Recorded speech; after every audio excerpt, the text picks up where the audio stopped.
Good evening my dear student, welcome to Step Study Centre by Mukul sir. मुझे दुख है आज की मैं लाइव क्लास नहीं ले पा रहा हूँ। रिकॉर्डेड क्लास आज आप सभी के लिए मैं लेकर आया हूँ। तो हम आर्ट एंड कल्चर की जो क्लास आपको मालूम है शायद 12th क्लास चल रही है, जिसमें हम आपको सेक्सुअलिटी के बारे में पढ़ाने वाले हैं। तो आखिर होती क्या है सेक्सुअलिटी? तो देखिए, वास्तुकला की सेक्सुअलिटी का विकास आधुनिक पंजाब क्षेत्र में हुआ था। आधुनिक पंजाब जो अभी आप वर्तमान में देख रहे होंगे, यह वास्तुकला मुगल शैली से काफी प्रभावित थी। यानी कि जो मुगल शासक थे उनसे जो उन्होंने जो आर्किटेक्ट उन्होंने अपनाया था उसी से रिलेटेड ये शैली थी। और साथ ही साथ सेक्स शैली की कुछ विशेषताएं इस प्रकार थी। क्या क्या थे? तो उथले कॉर्निस का प्रयोग किया गया था। निर्माण के शीर्ष पर छतरियां बनाई गई थी। साथ ही साथ भवनों में गुंबद लगे धारीदार बनाए गए थे। साथ ही साथ गुंबदों पर अलंकरण एवं उनके क्या किया गया था, अलंकरण कह सकते हैं। और उनके ऊपर बाहरी डिजाइन में या तो पीतल, तांबा या सोने की परतें भी चढ़ाई गई थी। जैसे आपने सुना होगा जी, स्वर्ण मंदिर है, आपको मालूम होगा अमृतसर में। अमृतसर, उसको अमृतसर क्यों कहा जाता है? क्योंकि जो एक सर होता है, सर में सरोवर होता है, एक तालाब होता है, उसके कारण ही उसको अमृतसर कहा जाता है। ठीक ना। मेहराबों का अलंकरण अनेकों अनेक पत्रकों का उपयोग करके भी किया गया था। आप यहाँ पे देख सकते हैं। उदाहरण के लिए बात करें तो हरमिंदर साहब का स्वर्ण मंदिर, इसका निर्माण बहुत अच्छा है। साथ ही साथ गुरु रामदास ने आरंभ करवाया था। किसने करवाया था? पूछा जा सकता है आपको कि जो अमृतसर का स्वर्ण मंदिर है उसका निर्माण कार्य किसने कराया था? तो गुरु रामदास ने आरंभ कराया था। और साथ ही साथ 1764 में अर्जुन देव द्वारा उसको पूरा कराया गया था। ठीक ना। इन बातों को आपको इंपोर्टेंट दे लेना है। क्या क्या याद रखेंगे आप लोग? 1764 में इसका कंप्लीट किसने कराया था? अर्जुन देव ने। और स्टार्ट किसने कराया था? गुरु रामदास ने आरंभ कराया था। भूलेगा नहीं, भूलने से आपको शायद नुकसान हो सकता है। चलिए तो बात करते हैं हम श्री हरमिंदर साहब। पंजाबी भाषा में आप लोग देख सकते होंगे, मैं पंजाबी तो मुझे आती नहीं है, आप लोग की आती है तो आप लोग पढ़ लीजिएगा पंजाबी में क्या होता है। तो सिख धर्मावलंबियों का सबसे पावन धार्मिक स्थल है, सबसे प्रमुख गुरुद्वारा। जैसे आपको मालूम है भारत में मुसलमानों के लिए अजमेर शरीफ है और हज यात्रा होती है, जैसे हिंदुओं के लिए चार धाम यात्रा होती है, उसी प्रकार जो सिख होते हैं उनके लिए ये जो अमृतसर का मंदिर है ये बहुत महत्वपूर्ण माना जाता है।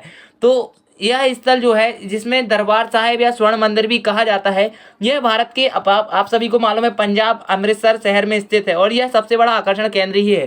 पूरा अमृतसर शहर स्वर्ण मंदिर के चारों ओर बसा हुआ है और स्वर्ण मंदिर में प्रतिदिन हजारों श्रद्धालु आते हैं। और आपको मालूम है भारत का सबसे बड़ा, दुनिया का सबसे बड़ा लंगर यहाँ पे चलता है, वो फ्री वाला। जो कोई भी थोड़ी भूख लगी हो तो आप लोग जाके वहां पे खाना खा सकते हैं। ठीक ना। स्थापत्य कला कौन सी है? तो इसमें जो हरमिंदर साहिब मंदिर है वो सिख स्थापत्य कला का है। कस्बा या शहर अमृतसर है, देश भारत हो जाएगा। दिसंबर 1585 में इसका प्रारंभ हुआ था और साथ ही साथ 1604 में इसको कंप्लीट हुआ। लेकिन यहाँ पे और देख पा रहे होंगे आप 1764 में इसका कंप्लीट हुआ था। इसमें दो मुख्य थे, आपको याद रखना होगा, गुरु अर्जुन देव और जो राम जो है ना, याद रखिएगा गुरु रामदास जी ने इसका काम स्टार्ट कराया था। चलिए आगे बढ़ते हैं। थोड़ा ऑडियो में प्रॉब्लम हो रही होगी, वाहन चल रहे हैं तो आप लोग थोड़ा एडजस्ट कर सकते हैं। साथ ही साथ सिखों के चौथे गुरु रामदास जी, याद रखेंगे कौन से गुरु थे? तो आपको याद रखना है सिखों के चौथे गुरु रामदास जी ने इसकी नींव रखी थी। और गुरु जी ने लाहौर के एक सूफी संत मियाँ मीर से दिसंबर 1588 में इस गुरुद्वारे की नींव रखवाई थी। किसने? मियाँ मीर अर्थात एक मुसलमान ने इसकी नींव रखी थी। स्वर्ण मंदिर को कई बार नष्ट किया जा चुका है, लेकिन भक्ति और आस्था के कारण सिखों ने इसे दोबारा बनवाया है।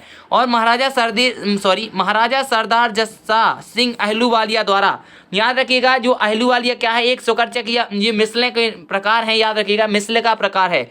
पूछा जा सकता है अहलूवालिया क्या है? तो यह एक मिस्र का प्रकार है।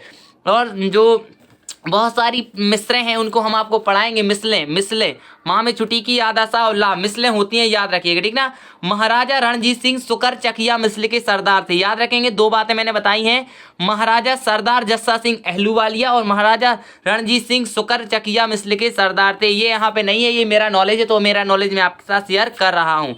तो इसको दोबारा बनवाने का काम रणजीत सिंह जी द्वारा करवाया गया था। 1984 में हिंदुस्तान के टुकड़े करने की मंशा से परत से सजाया गया था। ये सब बकवास है, इसको आप नहीं पढ़ने, आपकी इच्छा है पढ़ना चाहे पढ़ सकते हैं।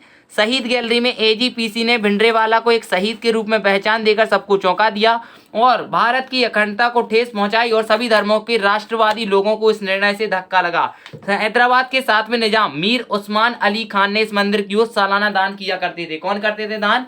याद रखिएगा मीर उस्मान अली खान कहाँ के थे? हैदराबाद के थे। कौन से निजाम थे? 7वें निजाम थे, याद रखेंगे।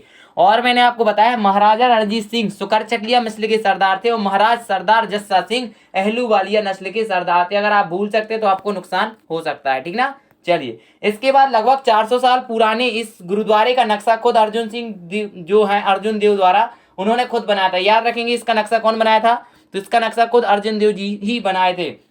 और रामदेव जी हैं, रामदेव जी, रामदेव तो नहीं है, याद रखिएगा रामदास जी है जो इन्होंने ही इसका क्या किया था, नींव रखी थी। और कंप्लीट काम किसने कराया, अर्जुन देव ने। याद रखेंगे, भूलिएगा नहीं, ठीक ना। आपको अभी मंदिर भी दिखा देंगे शायद, अगर हमें टाइम मिलेगा। बिल्कुल देख सकते हैं आप बाजू में मंदिर की इमेज, स्वर्ण मंदिर कैसा है, चारों तरफ से देख पा रहे होंगे आप, दीवारें खड़ी हुई हैं और बीच में आपको मंदिर यहाँ पे दिखाई दे रहा होगा। ये देखिए बीच में ये गोल्डन टेम्पल है, इसके चारों ओर ये सरमिस तालाब होता है, तो आप देख पा रहे होंगे। चलिए, इसके बाद यहाँ पे स्वर्ण मंदिर जो सरोवर के बीच निर्मित, ये कोई पढ़ने की जरूरत नहीं है, आप लोग पढ़ना चाहें पढ़ सकते हैं। यहाँ पे जो इंपोर्टेंट बात रहेंगी केवल वही पढ़ेंगे हम। ये कथावक होती है, इनको आप पढ़ना जरूर है, ठीक ना। इसके अलावा परंपरा यहाँ है कि श्रद्धालु, ये सब आप पढ़ सकते हैं।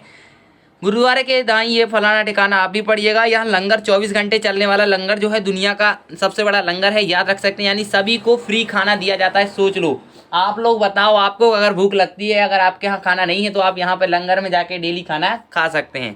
इसके बाद श्री हरमिंदर साहब के पास गुरुद्वारा बाबा अटल और गुरुद्वारा माता कौला, इन सबको पढ़ने की जरूरत बिल्कुल नहीं है। लेकिन और देखते हैं क्या इंपॉर्टेंट है आप सभी के लिए। हाँ, याद रख सकते हैं आप यहाँ पे,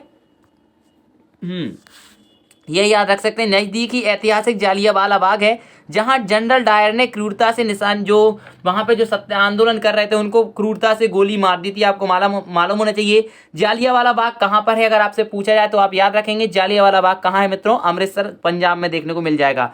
साथ ही साथ गुरुद्वारे से ही कुछ ही दूरी पर भारत पाक सीमा अर्थात बीघा सीमा, आपने सुना होगा अटारी बाघा बॉर्डर, बीघा नहीं बाघा बॉर्डर सुने होंगे, तो बाघा बॉर्डर आपको यहाँ पे देखने को मिल जाएगी। और आपने यहाँ पे एक और सुना होगा, पाकिस्तान में भी एक सिखों का कोई धार्मिक तीर्थ स्थल है, अगर आपने नाम सुना हो तो हमें कमेंट करके जरूर बताइएगा, ठीक ना। और वीडियो को लाइक जरूर कर दें, और अगर चैनल पर नए हैं तो प्लीज सब्सक्राइब करना ना भूलें, और अपने मित्रों को प्रेरित करें पढ़ाई करने के लिए।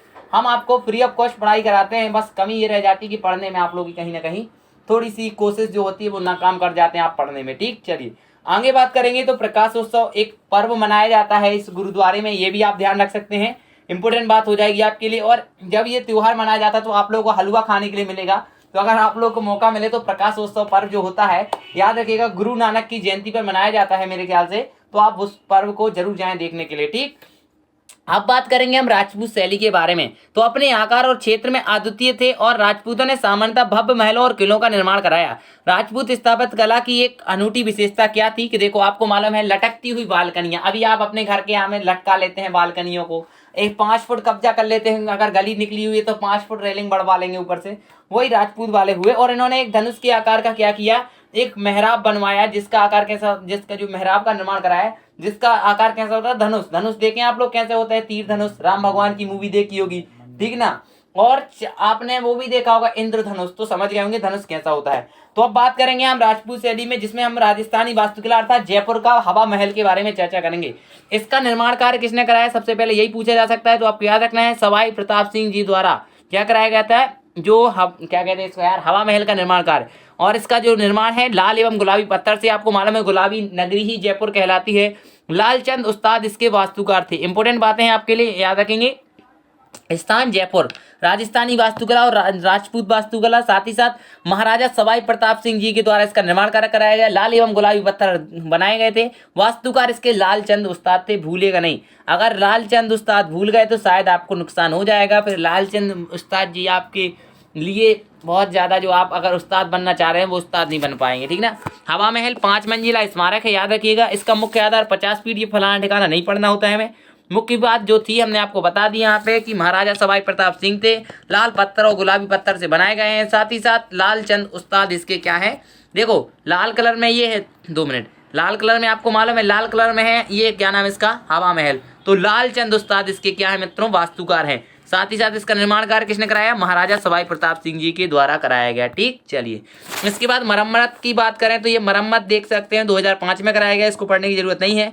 यहाँ पे पर्यटन संबंधी वही दक्षिण महल यूपी उदयपुर वगैरह फलाना ठिकाना में है, यूपी नहीं उदयपुर में है, राजस्थान में, आपको ध्यान रखना है, ठीक।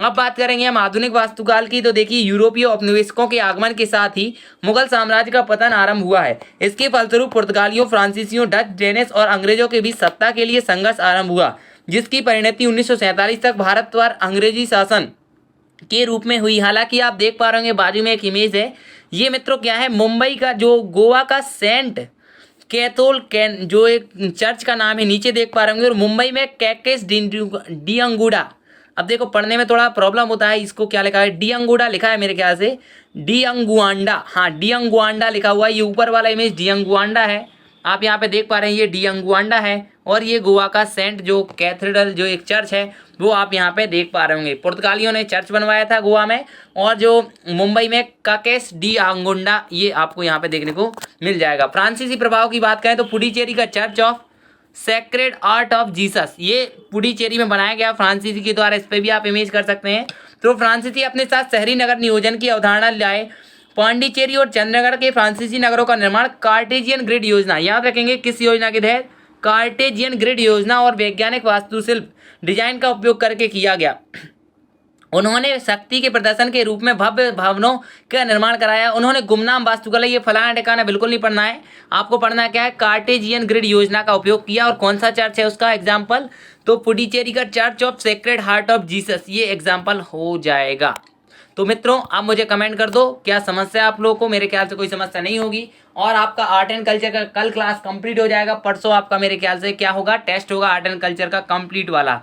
तो प्लीज़ अगर आपको वीडियो अच्छा लगा हो तो वीडियो को लाइक कीजिएगा, चैनल को सब्सक्राइब कीजिएगा, बेल आइकन को प्रेस कीजिएगा। और प्यारे मित्रों अपने एक मित्र को पढ़ने के लिए प्रेरित करें, क्योंकि अगर आप लोग या फिर आपके कहने से कोई व्यक्ति पढ़ना स्टार्ट कर देता है तो वो अपने आप में ही एक बहुत बड़ी बात होती है। समझ गए होंगे मेरी बात को। और अगर कोई डाउट होगा तो मुझे कमेंट जरूर कीजिएगा। मिलते हैं नेक्स्ट क्लास में, तब तक के लिए जय हिंद। वीडियो को लाइक, चैनल को सब्सक्राइब जरूर कीजिए। और हम 9 बजे लाइव आएंगे, तो 9 बजे आप लोग लाइव क्लास जरूर ज्वाइन कीजिएगा। रात को 9 बजे की बात हो रही है, ठीक ना। नमस्कार, थैंक यू।